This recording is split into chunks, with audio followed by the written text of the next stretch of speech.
২৫০০-এ বাংলাদেশের স্বাধীনতা, সার্বভৌমত্ব ও গণতন্ত্র রক্ষায় আপোষহীন নেতৃত্বের প্রতীক দেশনেত্রী বেগম খালেদা জিয়া এর রুহের মাগফিরাত কামনায় মিলাদ ও দোয়া মাহফিল অনুষ্ঠিত হয়েছে।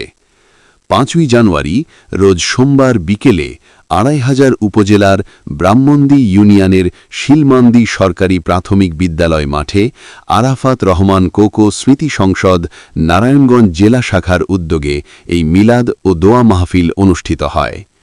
অনুষ্ঠানে সভাপতিত্ব করেন আরাফাত রহমান কোকো স্মৃতি সংসদ কেন্দ্রীয় কমিটির সহ-সাধারণ সম্পাদক সালাউদ্দিন মোল্লা। মিলাদ ও দোয়া মাহফিলে প্রধান অতিথি হিসেবে উপস্থিত ছিলেন বিএনপির ঢাকা বিভাগীয় সহ-সাংগঠনিক সম্পাদক এবং নারায়ণগঞ্জ ২ আসনে বিএনপির মনোনীত প্রার্থী নজরুল ইসলাম আজাদ। এ সময় আরও উপস্থিত ছিলেন আরাফাত রহমান কোকো স্মৃতি সংসদের কেন্দ্রীয় ও নারায়ণগঞ্জ জেলা কমিটির নেতৃবৃন্দ।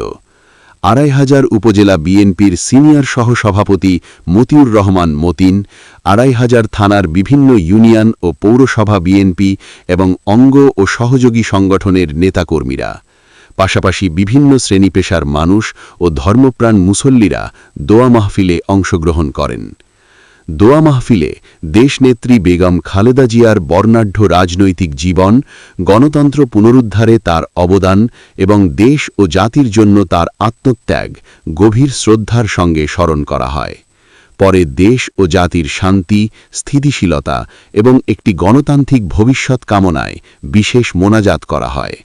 অনুষ্ঠান জুড়ে ছিল গভীর শোক, শ্রদ্ধা ও ভাবগম্ভীর পরিবেশ।